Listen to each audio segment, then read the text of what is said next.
नीतीश जी तेजस्वी की सरकार है वो पूरी तरह से भ्रम की स्थिति पैदा कर दी है। एक्चुअली वो चाहते हैं कि 1990 के दशक हो जाए। मनोज झा जी का अपना सत्ता बचाना है, राज्यसभा के सदस्य बनना फिर दोबारा है। लालू जी के अपना जो भी पीछे करके वो अपना फिर राज्यसभा सदस्य बन जाना है उनको। तो वो किसी के बारे में उनका व्यक्तिगत राय है, पूरे ब्राह्मण समाज का ये राय नहीं है। गौतम बुद्ध को जी को देखिए, वो क्षत्रिय होकर समाज को नया दिशा दिए। महावीर जैन जी को देखिए कि भगवान है हम लोग की, सारे देश के एक एक व्यक्ति के भगवान है। उन्होंने क्या समाज को दिया? उन्होंने दिया समाज को एकजुट होने के लिए। भगवान श्री राम ने क्या दिया? पूरे ब्रह्मांड में मैसेज दिया। और हमारे प्रधानमंत्री नरेंद्र मोदी जी ने स्पष्ट रूप से कह दिया है कि जाति तो दो ही होती है, गरीबी और अमीरी। और यहाँ पर तमाम पार्टी कोई चीजें, मैं भारतीय जनता पार्टी का करता हूँ।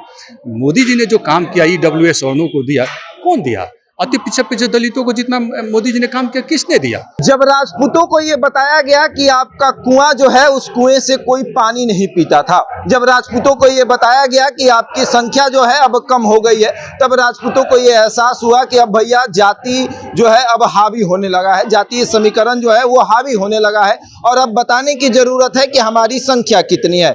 तो आज पटना में तमाम राजपूत जो है वो जुटे हैं। क्षत्रिय सम्मान रैली जो है वो हो रही है। बापू सभागार की तस्वीर दिखा दीजिए। और हर जगह से, हर जिले से जो लोग हैं वो आए हैं। छपरा जिले से जो है वो राणा प्रताप सिंह उर्फ डब्लू सिंह जो है वो आए हुए हैं। माजी विधानसभा 2020 में चुनाव भी ये लड़े थे। और अब क्या लगता है कि राजपूतों को ये बताया जा रहा है कि आपकी संख्या कम है? नहीं, देखिए, ये पूरी तरह से जो सरकार है, नीतीश जी तेजस्वी की सरकार है, वो पूरी तरह से भ्रम की स्थिति पैदा कर दी है। एक्चुअली वो चाहते हैं कि 1990 के दशक हो जाए, लेकिन आज की जो नौजवान पीढ़ी है वो 1990 की दशक में नहीं जाने जाते। ये 2020 की दशक है, 2030 की दशक है। और ये स्पष्ट है, नीतीश कुमार जी भी जानते हैं, तेजस्वी जी भी जानते हैं कि ये ऐसा माहौल बन जाए कि फिर वही 1990 का हो जाए, मंडल के समय को हो जाए। सारे नौजवान, सारे जातियों धर्मों के लोग पढ़े हुए हैं, उनके झांसे में नहीं आने वाले हैं। और हमारे प्रधानमंत्री नरेंद्र मोदी जी ने स्पष्ट रूप से कह दिया है कि जाति तो दो ही होती है, गरीबी और अमीरी। और यहाँ पर तमाम पार्टी कोई चीजें, मैं भारतीय जनता पार्टी का करता हूँ। मोदी जी ने जो काम किया, EWS वर्णों को दिया, कौन दिया? अति पिछड़े दलितों को जितना मोदी जी ने काम किया, किसने दिया?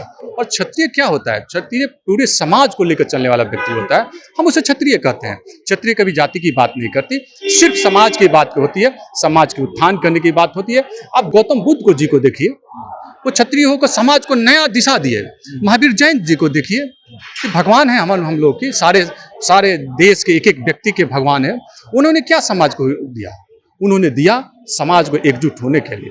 भगवान श्री राम ने क्या दिया? पूरे ब्रह्मांड में मैसेज दिया कि सारे समाज को लेकर चलना चाहिए। ये हमारे पूर्वजों ने मैसेज दिया, भगवान कृष्ण ने मैसेज दिया। महाराणा प्रताप के दरबार में कौन कौन थे? सारी जातियों के लोग थे। तो स्पष्ट रूप से मैं कहना चाहता हूँ कि क्षत्रिय कभी जाति की बात नहीं करता, क्षत्रिय सिर्फ सनातन की बात करता है, सारे समाज को लेकर चलता है। तो मतलब जरूरत क्यों पड़ रही है कि आज पटना में आकर दिखाया जा रहा है कि हम भाई हैं, संख्या है हमारी? हम फिर बोले, ये कोई पार्टियों की सम्मेलन नहीं था। ये जात का सम्मेलन, कोई जाति की सम्मेलन नहीं था। नहीं, देखिए, ये क्षत्रिय थे। क्षत्रिय के मतलब, फिर मैं बोल रहा हूँ, क्षत्रिय का मतलब होता है पूरे समाज को एकजुट करने के लिए। ये जो हम लोग आए हुए हैं, विभिन्न दल के लोग भी लोग आए हैं, लेकिन मैं स्पष्ट रूप से कहता हूँ, मेरा जो मंशा है, ये जो हम लोग यहाँ पर आए थे कि सारे जातियों को जोड़कर सनातन धर्म को मजबूत करने के लिए, क्योंकि हम लोग हिंदू हैं। अच्छा, हिंदू हैं। यस। तो एक मतलब दो प्रकरण हुआ। एक प्रकरण कि ठाकुर का कुआं आपका भी होगा, उस कुएं पे कौन कौन पानी पीने जाता था। और अब ठाकुर के कुएं के बाद एक प्रकरण और शुरू हुआ, जाति जनगणना, जिसमें आपको बताया गया कि आपकी संख्या भैया कम है, आपको अब मेहनत करने की जरूरत है। तो किस प्रकरण से नाराज हुए क्षत्रिय?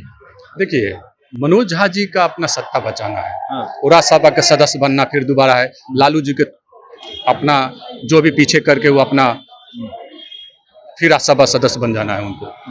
तो वो किसी के बारे में, उनका व्यक्तिगत राय है, पूरे ब्राह्मण समाज का ये राय नहीं है। ब्राह्मण समाज हम लोगों को देवता है और हम लोग पूजनीय हैं। आनंद मोहन की जो बात है, हम तो कहते हैं कि भाजपा में आए, आपकी प्रतिष्ठा राजद में नहीं है। आप भाजपा में आए तभी आपकी प्रतिष्ठा बचे, कि आपकी स्वाभिमान थोड़ी सी भी बची हो तो भाजपा में आइए। स्वर्णों का स्वाभिमान जो है भाजपा में, एकदम भाजपा ने जिस तरह से स्वर्णों को मान सम्मान दिया, दूसरा कोई नहीं दी। कोई नहीं। कोई नहीं थी। तो आज से ये मतलब आज जो रैली हुई इससे क्या संदेश दिया गया कि क्या मतलब कि हम हैं, मजबूत हैं, 24 और 25 में आपको दिखाएंगे। 24 और 25 में मोदी जी की सरकार आएगी और बिहार में भी बीजेपी की प्रचंड बहुमत आएगी। और जिस तरह से 35 साल में कुशासन की सरकार थी उसको बदलना है तो भारतीय जनता पार्टी को फिर लाना होगा। नरेंद्र मोदी जी को 2024 में भी प्रचंड बहुमत वो तो बनना ही है और 2025 में विधानसभा में भारतीय जनता पार्टी की सरकार बनेगी। अपना नया नेतृत्व है ओजस्वी शर्मा चौधरी जैसा। अब इसके नेतृत्व में पूरा बिहार में जो बदलाव हो रहा है वह बहुत ही मजबूत हो, बहुत हो। तो चलिए देखिए बापू सभागार, और बापू सभागार में सारे क्षत्रिय जो हैं वो मौजूद है। अंदर भी हम जाएंगे, तस्वीर दिखाएंगे।